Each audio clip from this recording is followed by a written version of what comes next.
after somebody's cheated, how do you trust again? I could move past this if I knew there would be no more lies. Wow. That indicates that it's not just the infidelity, it's the dishonesty. Porn fuels this a lot because it's all intensity based. Thought that like, oh, the more I get into marriage, it's less intense, less frequent, it's not hot. Right. Becomes vanilla. We know that there's more satisfaction in long-term monogamous relationship. And so this spark that people are chasing, that it feels intense and hot all the time, we're kind of lying to ourselves. And welcome back to the Fortitude podcast. We're your hosts, Micah and Sarah. And so fast. we Wow. are, yeah, I know. I'm trying to speak as fast as you.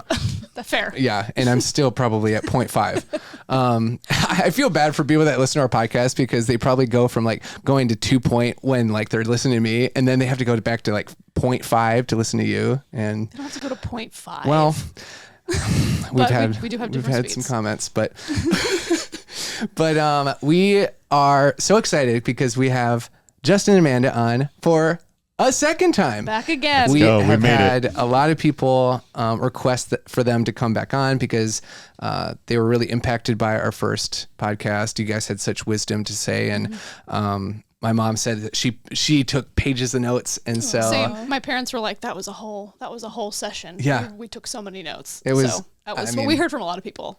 A lot of notes. Even if it was just your mom, I think that's the coolest thing ever. it was so sweet. It was really cool to hear, and so this one is going to be specific to relationships, and so I'm really excited about that. We got a lot of really great questions, some pretty deep questions. You asked for juicy questions. I did. That's true. And it terrified me. I did. Terrified me. Well, I just like, I don't know. I kind of wanted some more specifics. I was afraid that it was just going to be like, how do you communicate? It's like, different things. But And you already know the answer to that? People, oh yeah. I mean, Teach doesn't us, everybody? Micah. You talk to each other. But they went in and they got some. Pulled out the they juice. pulled out the juice. Yeah. They pull out the juicer and they juiced it. But I want to know, before we kind of get into more of those things, what's like one of the dumbest fights that you guys have had? Oh gosh. Okay, so first she of all, has one. we've been married for 13 years. Okay. And then prior to that, we dated for 3 years. And then prior to that, we were friends for 10 years. I can't do 8 or backwards. 10 years. Yeah, 10 years Something probably. like that. So we have lots of fights. Okay. I would say some of the dumber ones were obviously when we were younger, before we were even dating, because, you're just younger. You don't know as much. Yeah. My husband has a gift of, how shall we say, cornball. And he will use his humor, corny humor. I've never played cornball. What game is a I was like, do you mean cornhole? It's a combination of cornhole and pickleball. It's the newest craze. So he's got a great sense of humor, often a cheesy sense of humor, and he will often use it when I'm pissed off to try to lighten the mood, which doesn't always lighten the mood. Yeah. We were on our way to a friend's party, and I had this mini crock pot of queso that I made, and I put it between my feet in our SUV, and I got it around my feet. The moment we pull out of the driveway, I took a hard turn, like Fast and the Furious, Tokyo like, Drift. gotta get to the party. Yeah. And the queso spills. Everywhere, like queso pedicure she got. Like it was all over. And I honestly was more concerned about the car than myself. And this is the moment where I'm on the verge of a meltdown, where he asks, "Is there milk in that?" And I said, "It's queso. Of course there's milk in it." And he said, There's no use crying over it then. That would be infuriating. I'm mad. I'm Years later. I am mad weren't for even you, there. Amanda. Thank you. No use crying over spilled milk. That's what I chose to go with. "This is what I That's live the with." statement I went for. After being the one who was driving, caused the queso naturally. pedicure, then decided to go with the milk joke. LOL. Bye. Yeah, that's, Yeah, well, we're here. yeah, that's not my finest moment. Thanks for that's sticking with me. really. Thanks for owning That's that. really That's good. good. Yeah. That's really good, and something that I feel like we would do. I feel like I try to lighten it. Like when you're starting to get a little irritated, I honk a boob or something. Yeah. That's true. That's true. plays cornball in his own way. I'm a big fan of cornball as well. Do you have your side? Yeah, at I all? would say I'm pretty particular and you're pretty particular. So we can fight For sure. over like really small things. And like the way that things should be done is, something we disagree over. Like, I think you should use a turn signal when you're turning. Oh, yeah. My wife For sure. believes that. You just do whatever you want. Yeah, like my wife believes that noise is a problem in the car. No. Right? Like, I don't like that noise so much. And I will use my turn signal, for example, to let people know if I'm going around a curve, even though everyone else is too. Yeah. I'm just like, But we're going not changing lanes, people. No, just going around the curve. Like, we're all going left. Everyone else is, so it's essentially straight. Yeah, and so I'll use the turn signal there. I when use I'm my straight signal. Exactly. When I'm going down and the she road. will reach over. She used to. She doesn't do it anymore. Thank you. She just cusses. But she used to reach over and turn off the turn signal. Things like that. Yeah. Little things. Yeah. Wow. Okay. I'm glad you said that because now it actually did spark some. Because she was one of the worst backseat drivers, and by backstreet, I'm backstreet. Backstreet. But it wasn't in the back. She was in the front, and so it was just all the. Yes. Babe. Oh, babe. Like, I was like, The the braking- brake lights are a mile away. So real. A mile away. So real. It's so much breathing and exhaling, and so I'm like we pressing had the brake with my foot. Like, Yeah. The invisible brake. Yeah, Me, yeah. me and all my compassion usually ends up saying, which of us has been in more car accidents? Doesn't help. It doesn't help. But Don't you throw fuel on the fire, have y'all. no reason to doubt me, right? Then it gets very dark and personal. Like, yeah, I get it. And then you throw milk at her and say, Thanks for watching, everybody. That's the advice. yeah, I hope that added value. Like, subscribe, share this with somebody that really would find value in this. Really needs it. It's going to cause more fights. the first thing that came to mind was when we were like at the beginning of our relationship. And you basically were trying to get rid of me. Whoa. So, Okay, let's get some context here. so we were having like an argument of some kind, and then he was like, "Well, we've been dating for maybe a year, not even a year," and he was like, "Well, I'm just a little like, Oh, yeah. you don't know when you want to get married." So I'm just like, I don't know if it's even worth it. If we can even be together. And I was like, Marriage or break up is what you gave her. Yeah, I think I I was even like, used the I think I'm just a rebound for you. I think I even threw that in, and God. I was yeah. just like that. I've never seen a guy who was like, you don't want to rush into marriage? That's terrifying for me. Like, unless you're a guy that is trying to push the girl out. I guess so. Clearly it didn't work. No, we're here. Yeah. We're You got here married the next otherwise. day. So we, Yeah. Oh gosh. no, but you know what? Yeah, that was silly. The thing is we would not be together if we hadn't have then found like right counsel. Oh in yeah, our life. for sure. Because that was we were just operating out of the patterns that we had operated out of for so long. And if we hadn't have had someone, number one, great examples of, well, seems like a healthy relationship. And then people to shed light on the things that we had, our gaps. Without that, we wouldn't even be together. No. Totally. We're the product of that as well. Great counsel, great mentoring, great examples. Like everything else in life, we try to model ourselves after someone or something. But then in relationships, we kind of think it's like open season, like just figure it out. But I think that to have a thriving, successful marriage, you have to have a picture of what that looks like, examples, inspiration, and then also feedback. Someone that can look objectively into your story and say, hey, you both need to address this.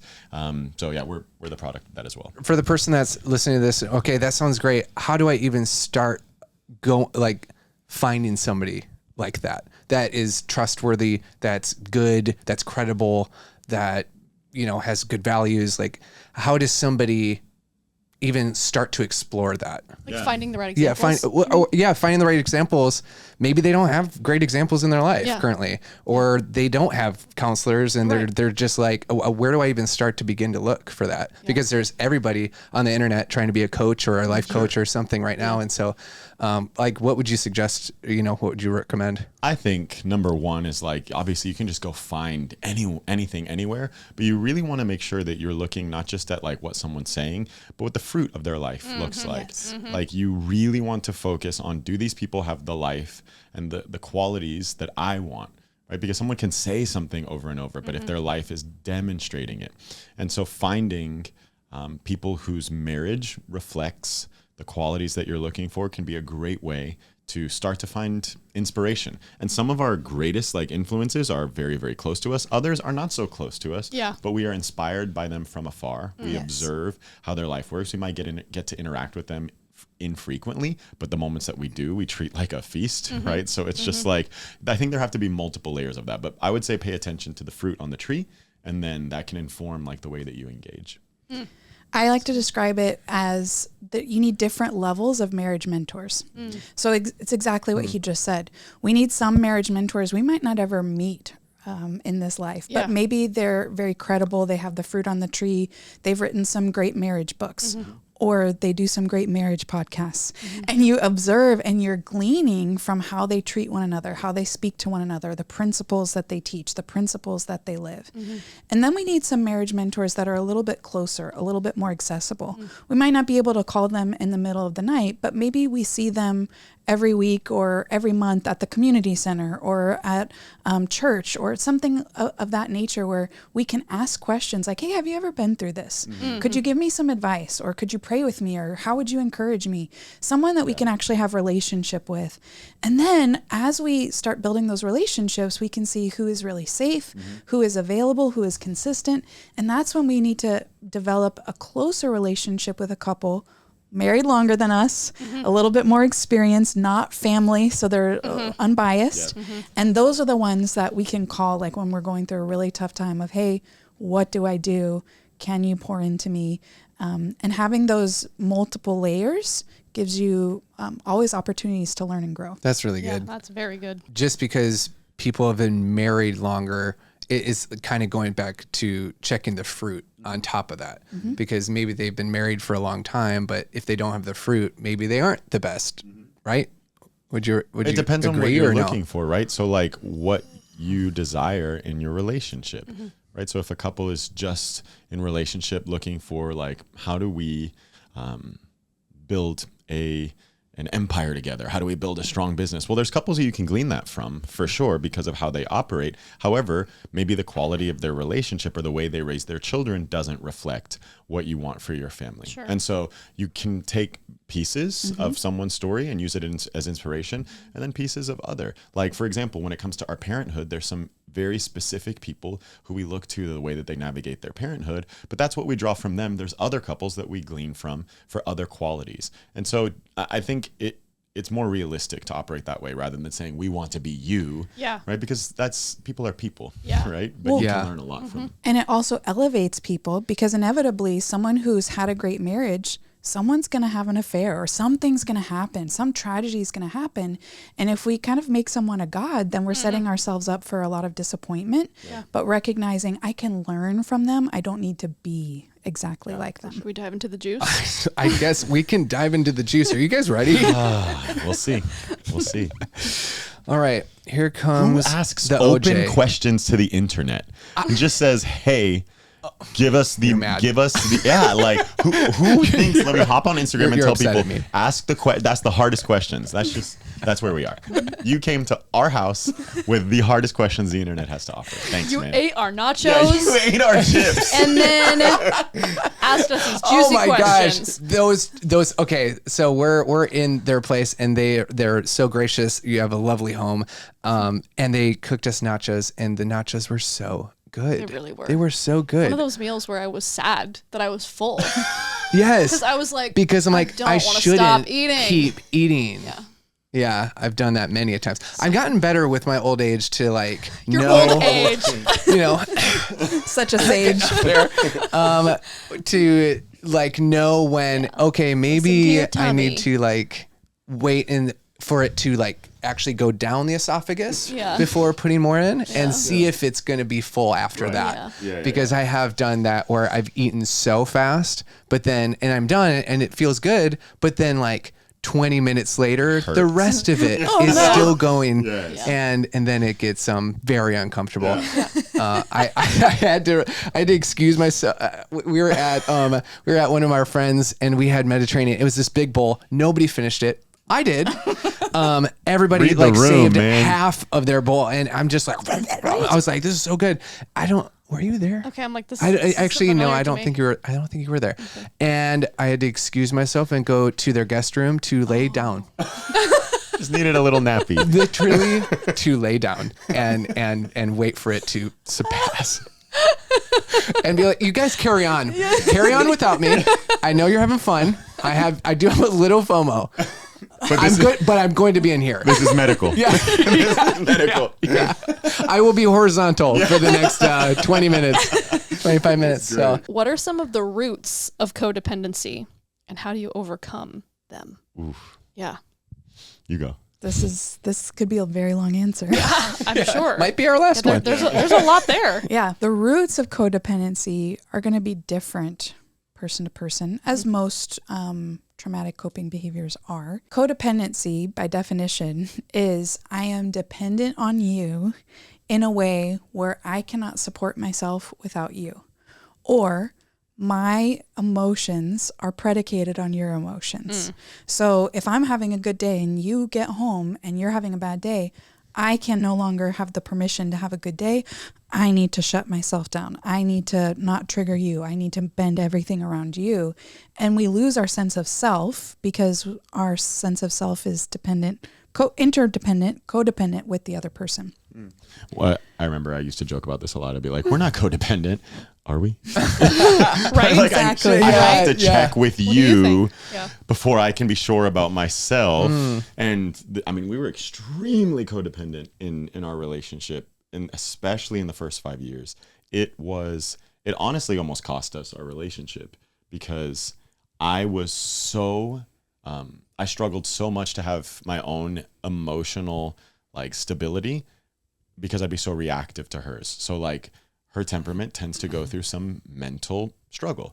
And when I would observe her go to that place, I would go on high alert. And this is rooted in my own story, my own trauma. But by seeing her go there, now I feel dysregulated and unsafe. And then I go into fix-it mode. I want to make you happy. I want to make you happy. What did I do? I'm the problem. All the stuff that can come out, right? But by doing that, by being codependent, I approach someone who's struggling, and I had more weight to it because it's now now you're making me sad because you're sad. That's a lot of unnecessary pressure and not paying attention to what was going on in me, but rather attaching it to her. Sorry. No. Because it was hard. Thanks. There's a book I go through with engaged couples, and it gives this great image for codependency and what we want to aim for, which is healthy interdependence. So independence is like a capital letter H, where both parties are individually standing, not touching. If one falls over, it's kind of like, well, I'm still standing. It's fine. Like, I don't really feel it if you leave me, if you walk away, if you care about me or not. Then codependence, if you picture a capital letter A, we're leaning on one another. And if something happens to you, I fall apart. And then what we want to aim for is a capital letter M, where we both maintain our individual identity and we learn how to trust and support and rely on one another. But God forbid, if something happens to one party, the other person is going to be okay, but it's also going to hurt at the same time. And so a lot of the roots can come from childhood trauma, abandonment, dysfunction, unpredictability in childhood. If the person in childhood had to be the one to regulate the home or to cater to an addicted parent's unpredictability, they're going to learn almost like a superpower how to read people and how to read people's emotions. The problem is, as a child, we poorly interpret these as, oh, I didn't do a good enough job, and that's why the family's falling apart. And so then we grow up into adulthood going, oh, I didn't do a good enough job, and that's why my relationship feels hard, or this conversation is tough, or my partner isn't happy. Yeah. So practically, I think coming out of codependency means knowing where I begin and end and where you begin and end, like owning my emotions and distinguishing them from your emotions, and learning how to observe with care your significant other, knowing like, okay, I see you're struggling, but that doesn't mean I have to go there too. I can care about you, I can love you, and I can feel for you, but it doesn't mean that I now get dragged into that with you. I can offer you support if you're asking for it. I can offer you encouragement if you're asking for it, but I can also have my own emotional ability to regulate. Correct me if I'm wrong, but can this happen between like friendship as well? Yeah. Because I feel like I've seen this happen just in like best friends or friendship where one person is down, the other person is down, or, you know, and vice versa. And so it's not just in marriage or boyfriend, girlfriend. It's just, you can have this in any relationship or with a mom or with a dad, For sure. where it's like, well, it's like, hey, well, like, what's wrong? Well, my mom's having a bad day. So you're having a bad day too then, huh? And, I've also seen that. So it can feel so magnetic and strong when you're in it though, because the other side of that coin, the exact same coin, but the other side of it is like, you make me so happy. I'm so happy when I'm Right, here. Like, yeah. you light up my day. Like you complete me. I mean, those are amazing feelings, right? They're really, really potent, but that also creates this codependency because the subtext is like, I'm not happy without you. Yeah. My day is gray without you. Yeah. Right. So like codependency can be really magnetic and feel a lot like love when you're in it. That's why people stay in it, because it's like, it feels like passion. Right? Like, wow, I have the power to make them happy. It's very powerful, but it's not sustainable. It's not healthy. And you go 5 years down the road and it's exhausting to feel like I have to prop up somebody else's emotions. Yeah. And so I think a big factor coming out of it is, again, understanding your emotional boundaries with one another and respecting that space. Yeah. how do you go about doing that? Yeah. Is that like, is there maybe like a resource, like a book, or, I mean, I feel like we always go back to counseling because I mean, that's been such a huge deal for us, but let's say somebody doesn't have the finances for counseling. What are some tangible things they could do to like maybe work on that, or maybe tools to work through? Yeah, I think one of the biggest is taking personal responsibility for your own emotional processing. So that can mean having your own support system. Now, your spouse or significant other is probably going to be one of the primary characters in that, but they can't be the only character in it, right? So it's like, my only support system is you, and I'm bringing it all to you, and I need you to fix it. Like, as adults, we have to know how to take care of ourselves. Sometimes that means I need to take 10 minutes and journal a bit about this. I need to go to my close confidant, my friend. I need to go to someone who can advise me and guide me. If I'm a person of faith, I need to go to some people who can pray for me. And spreading out that weightiness a bit is really, really healthy. I'm a firm believer that a married person who does not have a healthy support system puts far too much pressure on their spouse. Expecting their spouse to be their lover, their potential co-parent, their confidant, their ride or die, their roommate, their chef, like all of these things. Their accountant. Yeah, exactly. It's like too much, right? Like you need a support system, and your spouse can be a part of that. But I think one of the most practical ways out of codependency is taking care of yourself in some other ways. And I think the great news, especially as life and technology has advanced, is it really eliminates excuses. There's opportunities available for every budget to address this because it starts with taking that personal ownership. There's even support groups for navigating and overcoming codependence. Coda. And many support groups, they don't charge very much. Some of them are free. Some of them just charge for the workbook and the materials. And even if there's not a group meeting in person near you, there are online options. I think there's more power to an in-person group when you're able to be there. Yeah. But I love that we have the online options available for people as well. Yeah, that's great. For sure. It's a follow-up question, but it kind of leads into another question. And I feel like when it comes to codependency with parents, there can be like maybe on the side of the parent, maybe there was like, this is just from relationships I've seen in people in my life, when it's like, maybe there's some manipulation on one side that leads to that kind of codependency, and then the inability to kind of cut that like unhealthy tie. So how does someone set boundaries when it comes to a situation like that? Because that can be really hard if you try to set a boundary with someone and they come at you with that you're hurting them by trying to set this boundary that's healthy for you. Most oftentimes, when you set a boundary where there hasn't been one, it's going to be resisted. Yeah. It's going to be misunderstood, potentially misinterpreted. But here's something really important, is that boundaries are not about trying to control the behaviors of others. You can't talk to me that way. You can't call me at this time. You can't come over whenever you want. We actually have no say over the jurisdiction of what the other person does, parent or otherwise, even your own child. Yeah. Like, you cannot control the behavior of others. Yeah. Boundaries are about internal dynamics. What am I willing to engage in or not? What am I willing to expose myself to or not? So visual I like to use to kind of help normalize maybe it not being received well is if you live with your apartment door open and unlocked and everyone in your world knows, oh, we can go over to Micah and Sarah's fridge whenever we need. They have the best drinks. They have the best food. Oh, their apartment always smells so good. They always have candles in the closet. The cold plunge is always available. Always, yeah. And so Nobody's running over to do that, though. It's weird. sign up online for an appointment, people. But if you live with this open door policy and then someone, Uncle Fred, goes, oh, There's I'm always throwing a an Uncle party. Fred. And you know what? It's just easier. I'm going to go to Micah and Sarah's house and grab some food. Oh, I'm going to grab this nice candle.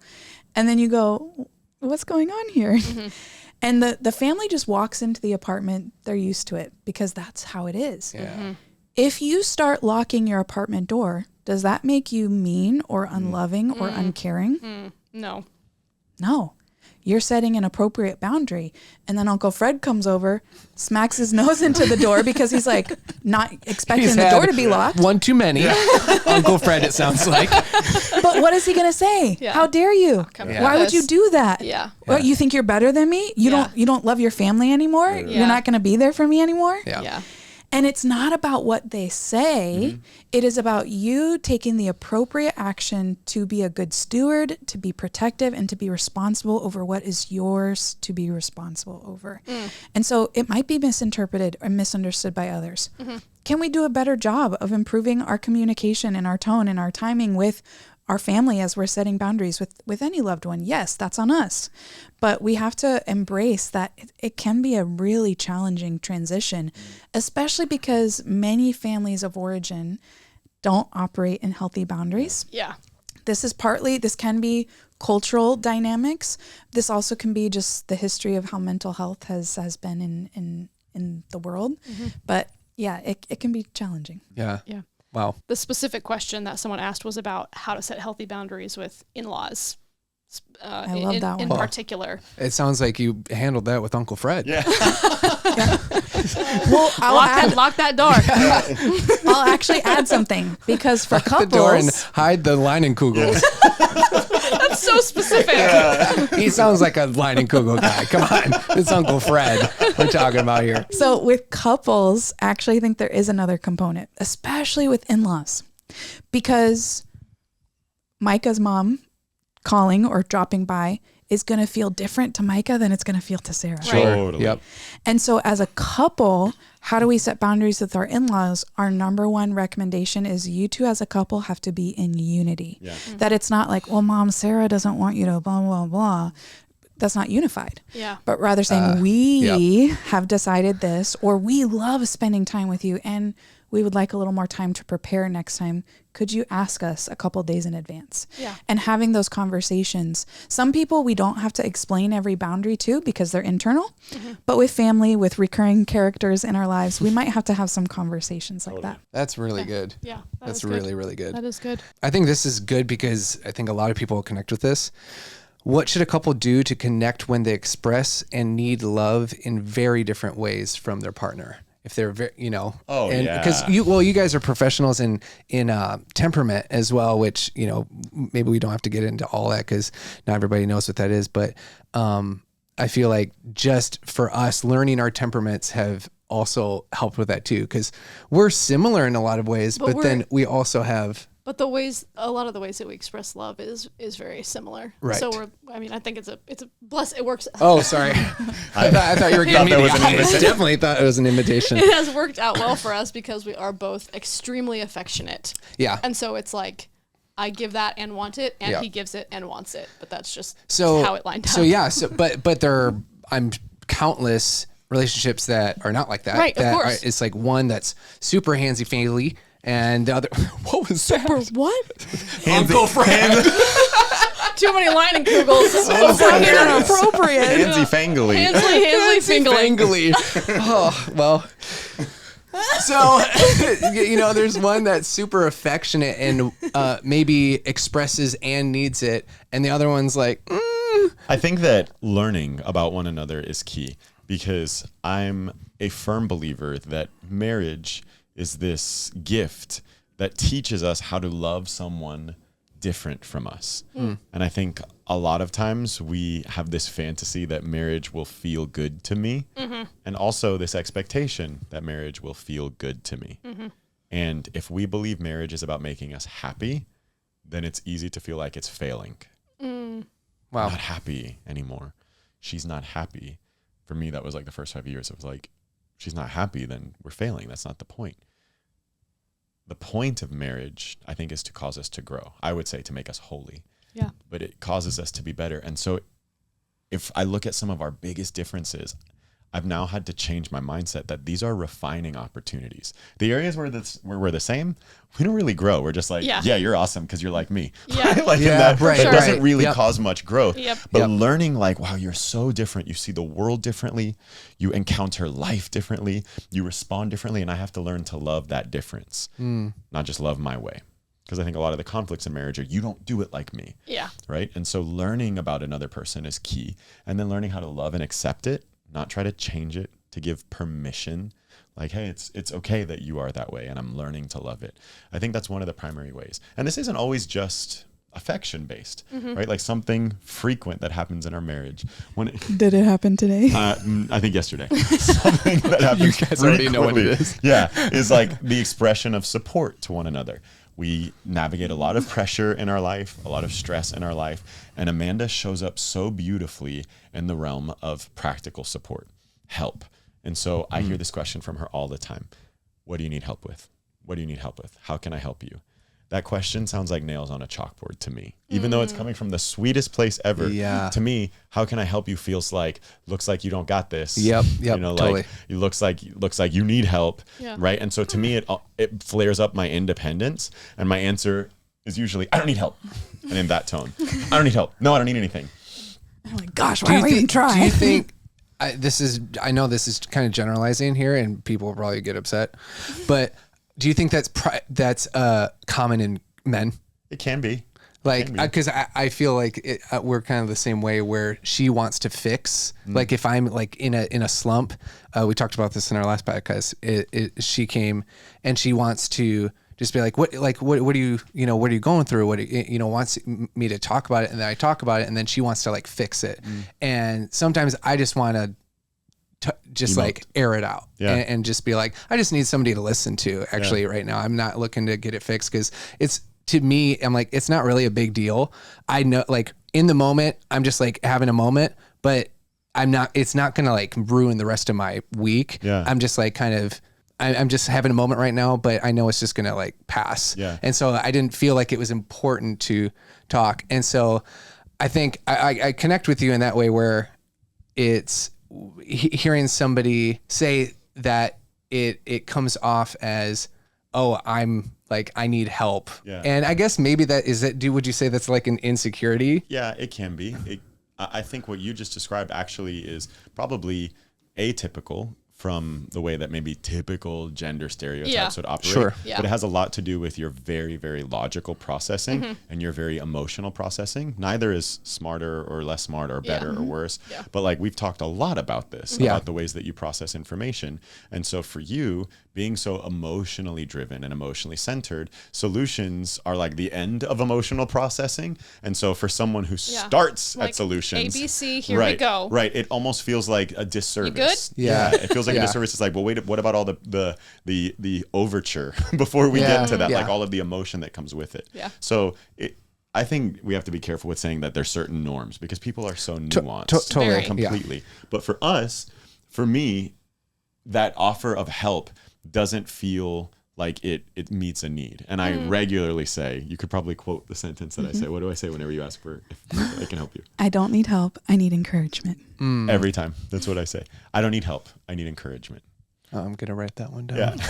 And that's me doing my very best, and it's not great, doing my very best to voice what I need. I don't need you to do something for me. I need you to tell me, I see you. You're doing a great job. Yeah. I believe in you. You've got this. Yep. Encouragement fills my tank. Yeah. But guess what? When she's under a lot of pressure, guess what I do? You got this. I believe in you. You're doing a great job. Guess what she needs? Yep. Do you need some help? Do you need help? I'm like, do something. Right. Yeah. And it is a constant struggle because I'll just encourage her and then walk out the room. You got this. Yeah, exactly. And she's like, All on your do own. something. As she's covered in queso. Yes. She's like, do something, right? And so we've had to learn that. And I just really like to paint that picture because a lot of people think this is just about like our sex drive or our physical affection or the way we, display public affection or not. Yeah. But it comes down to things like our financial view of life, our support view of life in those moments. Also things like this was a big conversation in our marriage. When I'm down, when I'm feeling heavy, when I'm feeling like burdened, what do I need from you? Right. And so for her, she wants someone to be present with her and to offer her support and to hear her. I've had to learn that. I want to be cheered up. Mm-hmm. And so guess what I would do when she was down? Try to cheer her up. Make a joke about spilled milk. And she would hate it. Right. But for me, when I'm down and she's being like sympathetic, I'm like, stop that. Don't cry too.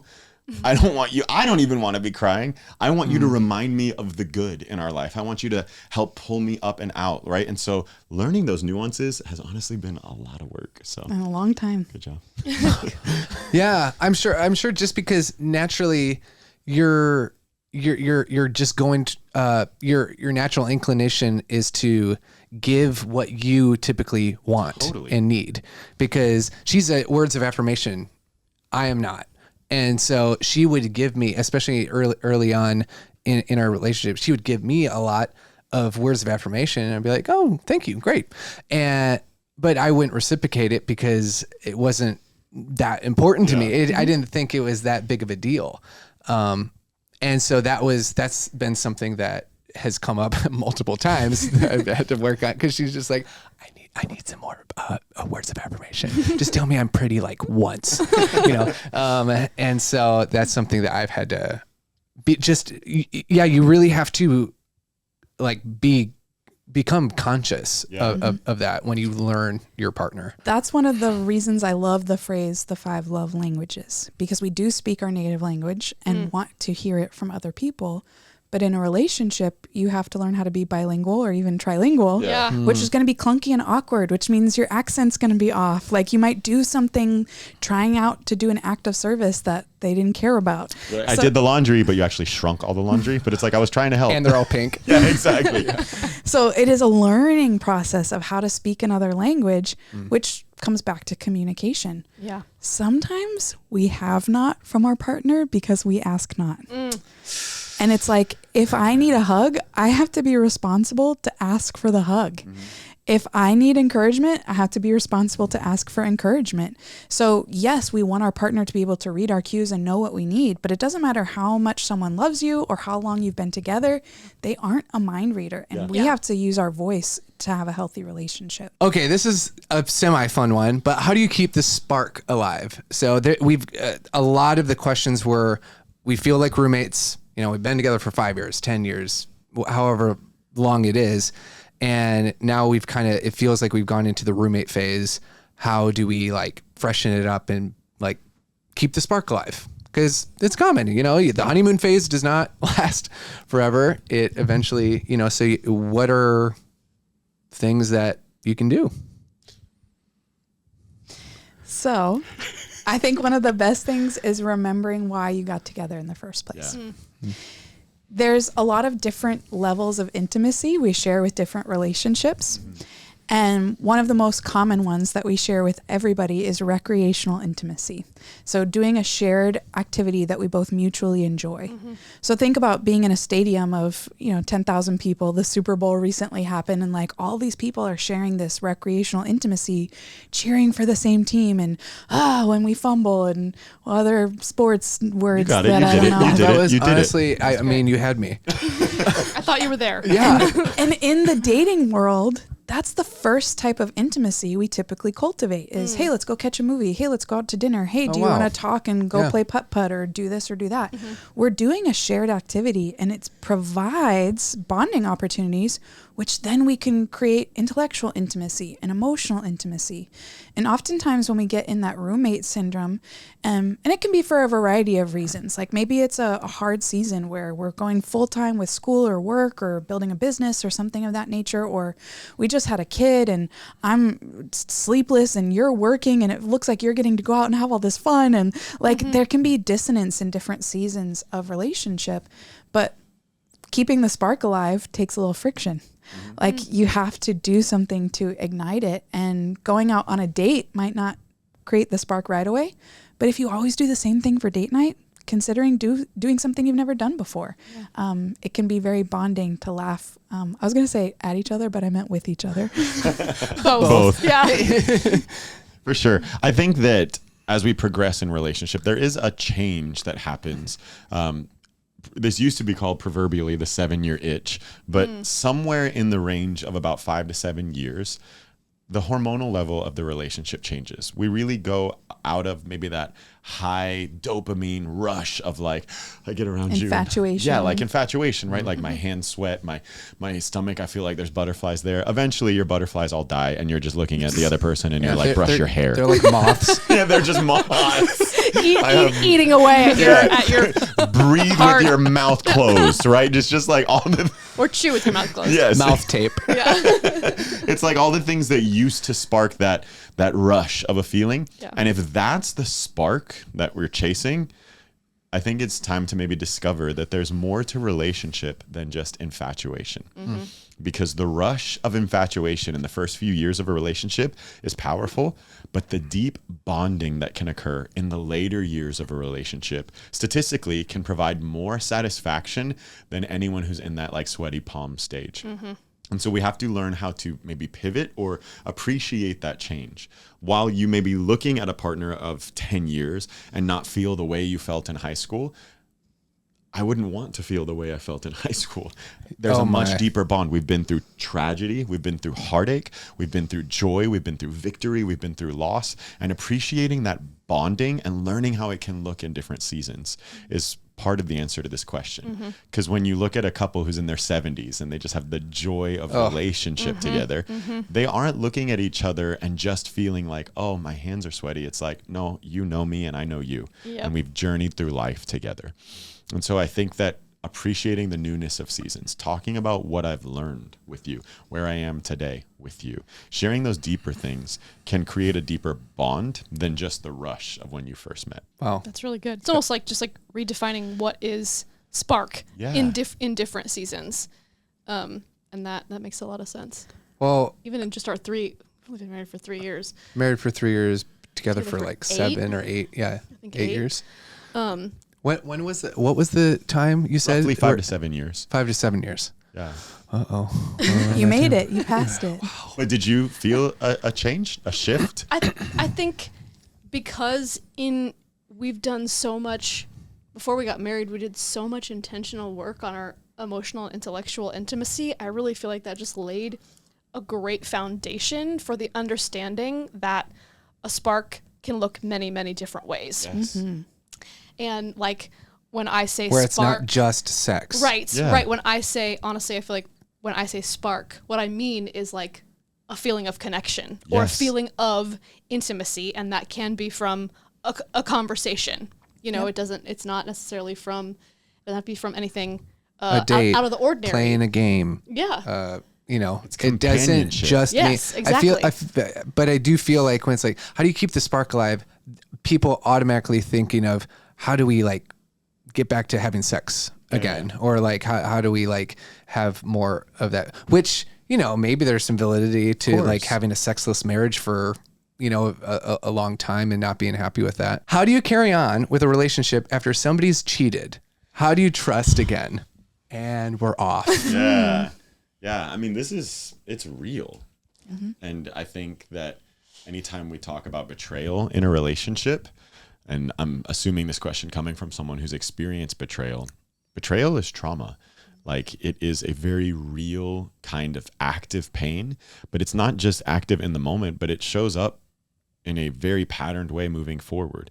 Anyone who's dealt with broken trust in a relationship, it's not just the event of infidelity, but it's all the questions surrounding infidelity. I believe the statistic of betrayed partners is that around 82% of betrayed partners, I believe, would say, I could move past this if I knew there would be no more lies. Wow. That indicates that it's not just the infidelity, it's the dishonesty. And going back, it's like seeing a good movie and at the end there's a twist, and now you go back and you're replaying like every scene and you're like, wait, what was happening? Wait, this was not what I thought it was. That's kind of the trauma that comes with betrayal. And so when someone has committed infidelity in a relationship and now we're trying to rebuild, the rebuilding of trust takes a lot of honesty and it takes a lot of time. The first thing is deciding, like, am I even able to go down this road of rebuilding? I think that requires some support, some counsel. You need to have some objective parties to guide you through. But the honesty component is really, really key. I think it's also important for people to understand that people define infidelity differently. So for some people, an emotional affair is much more painful than a sexual affair. Yeah. Or even just a kiss with somebody who you're not married to. Many people would categorize that as infidelity. Yeah. And so for the person who maybe has been caught, they might downplay it or like, well, but it actually meant nothing. But to your partner, it broke all the trust. And so it can be hard to have compassion in that moment when you're feeling ashamed. And I think that view of, okay, I have to recognize when I'm in a committed relationship, my actions don't just affect me. They affect the person that I've committed my life to. And I have to think holistically in that way. One of my favorite images for trust is that trust is earned in droplets and lost in buckets. Yes. Great. And it's like the bucket is knocked totally over when we discover the affair, when we hear the news, when we get a new layer of information, it's just knocked over. And having walked alongside couples, specifically in counseling for 12 plus years, we've seen all kinds of stories happen all kinds of ways. That there isn't something that's too far gone if both are willing to put in the work. Right. And that's really hard because this is such a tender space. And it can be frustrating because it takes a long time to rebuild trust. If you picture like filling up a bucket with a dropper, it's going to take a long time. And there might be some knocks and some kicks along the way as we are rebuilding trust. We might lose a little trust. And so it is a long road, but it absolutely is possible for anybody who wants to walk that road. Yeah, I think it also demands an exploration of sexually addictive behavior because it's really important for the offending partner to explore, where did this come from? Like, typically, statistically, it's not a singular event. It's usually fueled by perhaps pornographic addiction or sexually promiscuous behavior, right? So like, we don't just, oops, like I cheated. Usually there's some kind of preoccupation or ritualization, something that's happening progressively under the surface. And unfortunately, Sorry. Just like, whoa. Exactly. Unless it's like a bad ice skating accident. Sorry, I just always wear my rollerblades, and I'm still getting the hang of it. Only my rollerblades. It was just a little cornball moment. But nice callback. Yes, but it's being able to say like, okay, what's really going on? And unfortunately, what happens when infidelity is discovered usually is that the offending partner is like relieved because they've been carrying secrecy for a long time, right? So it's been like they have been afraid, they've been scared, they've been struggling. Then it all comes out and it feels like, I can breathe. But now the betrayed partner now receives the fullness of that weight that the offending partner has been carrying and hiding and holding.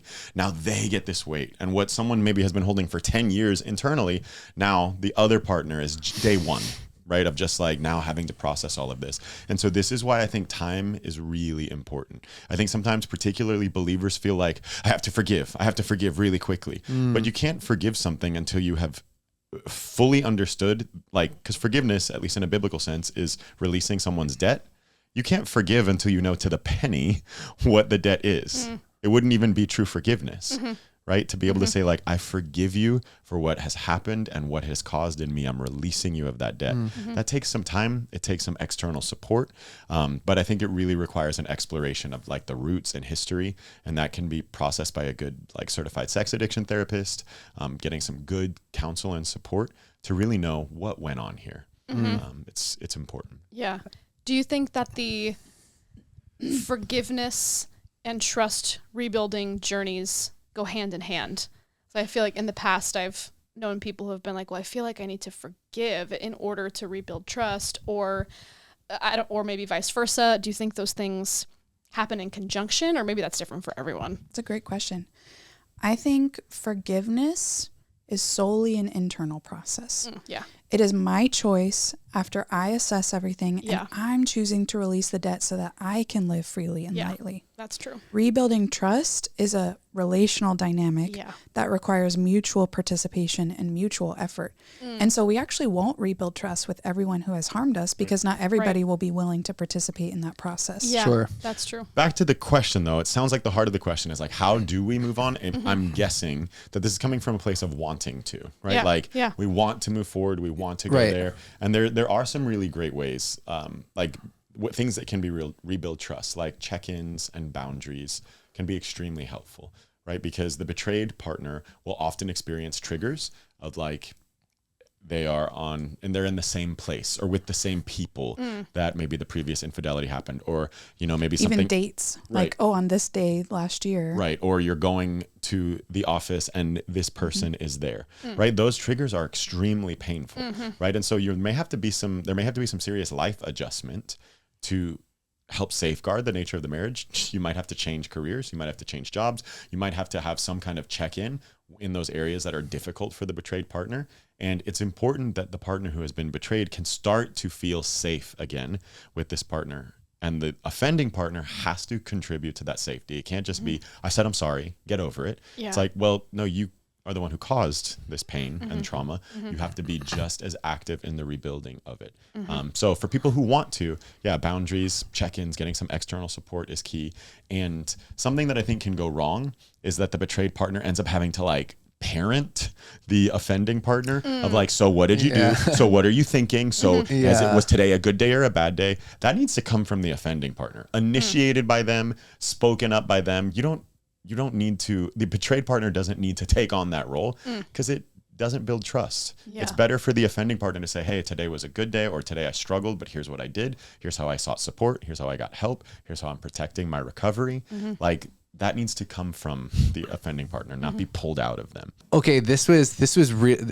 I want you to touch on this because it was helpful for me, because movies and society and they paint this picture of, you know, if you're not having sex at least once a day, you know, especially early on in marriage. This was something that we talked about. I was like almost feeling guilty. It's like, I feel like we should be having more sex than we are. And I'm almost feeling guilty, but I don't, it's not that I'm like necessarily needing that, you know, but should I should, shouldn't I? Cause we're just, you know, we're newlyweds and that's how we're supposed to be. And can you just like kind of riff on that and talk about that a little bit? You were so conflicted about it. I was. Like a lot of pressure, a lot of like second guessing. And I don't think you're the only person who deals with those questions because of the societal pressure of like sex is the gauge for the success of my relationship. Yeah. Right. Sex is a part of the relationship.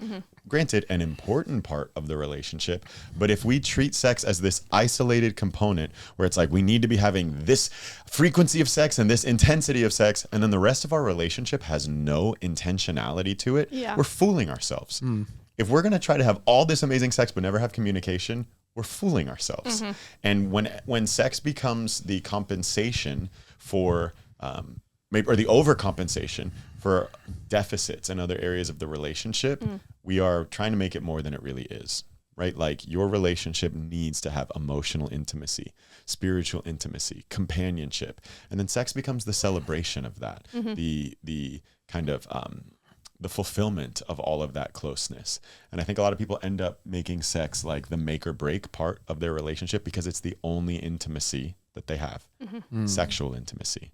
They don't have emotional intimacy. They don't have like companionship. So sex is the only thing our relationship is propped up on. That's why it can become volatile, where it's like, we need it, we need it, we need it. And people get very addicted to intensity-based sex. This is where a lot of sexual addiction gets born. It's like, it has to feel this certain intensity, and that's how I know there's love. That's how I know there's passion. That's how I feel powerful. Porn fuels this a lot because it's all intensity-based.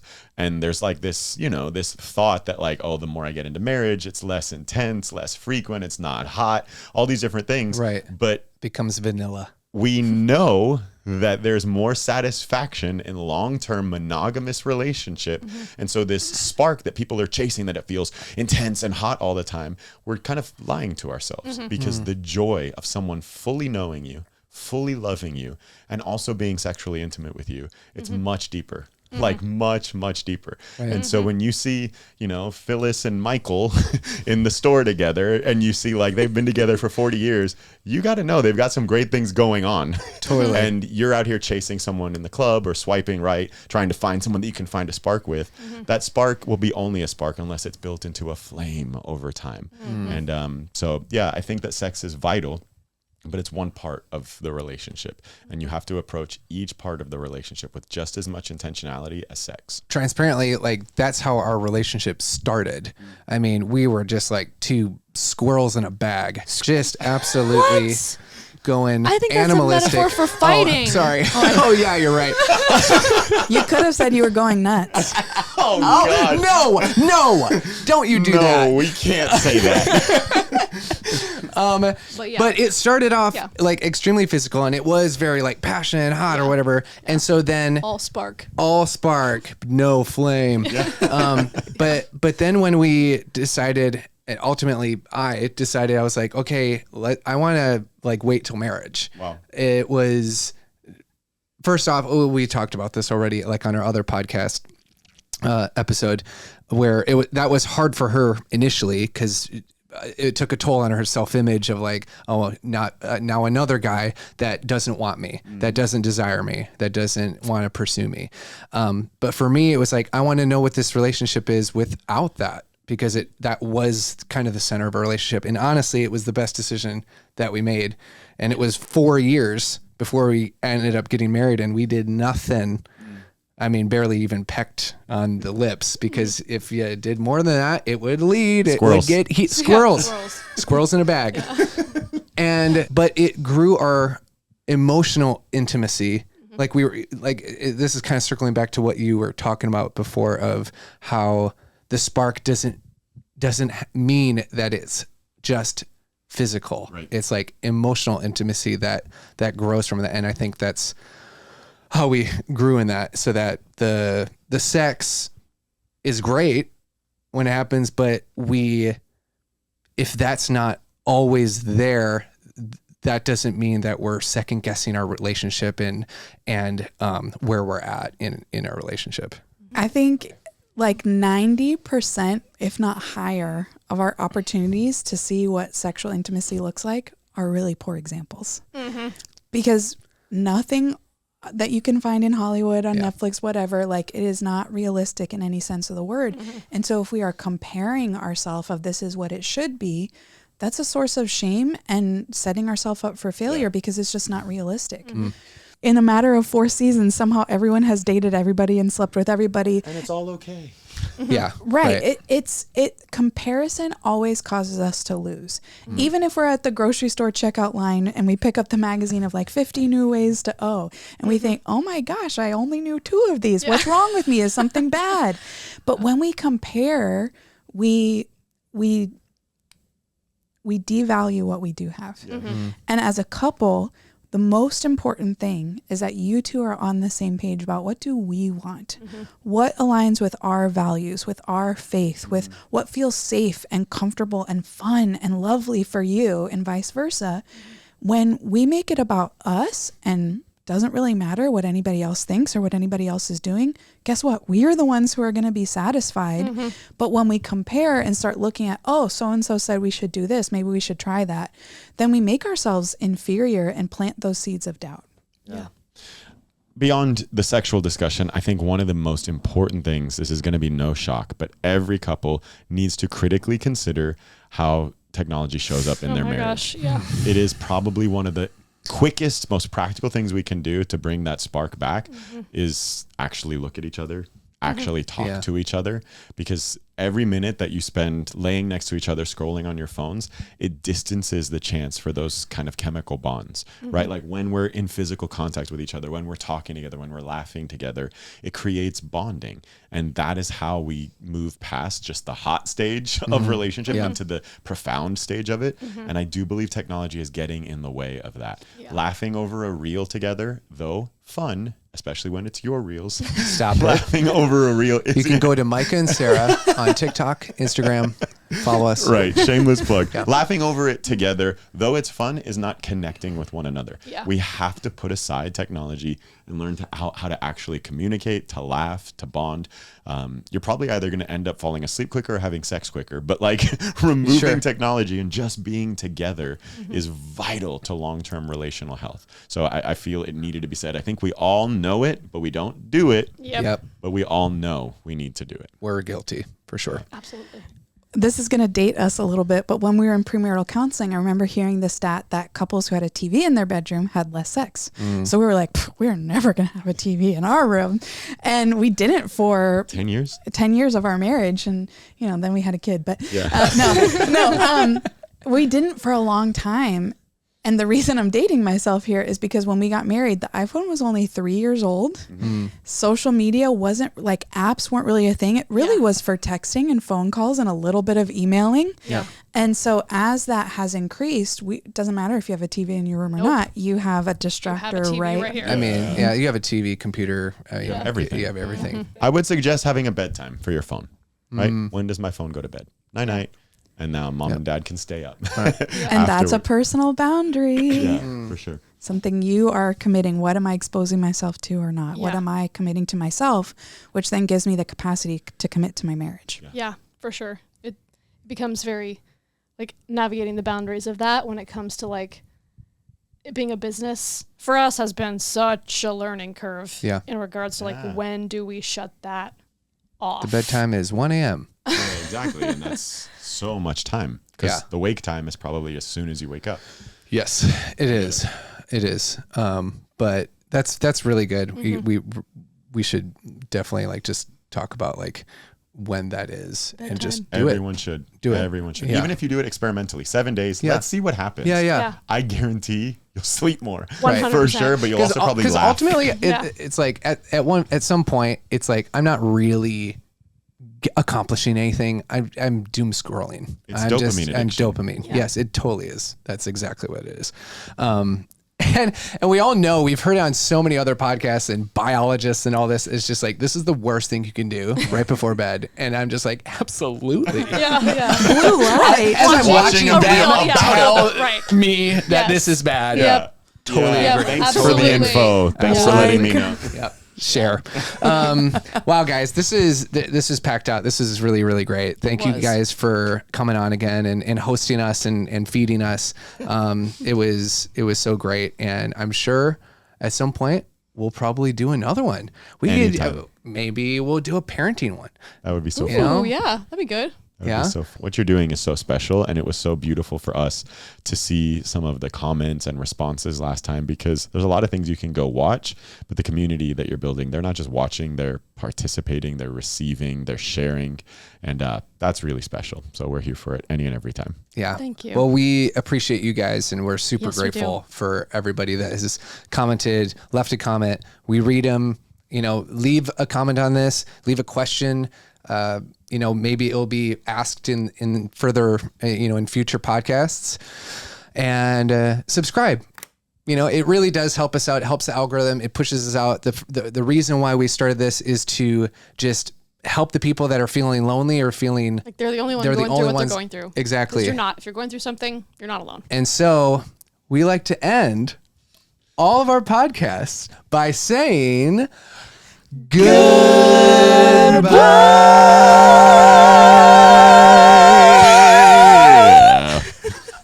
I don't know. It was better than last time. better. It was not better. Good. No. But it was It's never better. It's never good.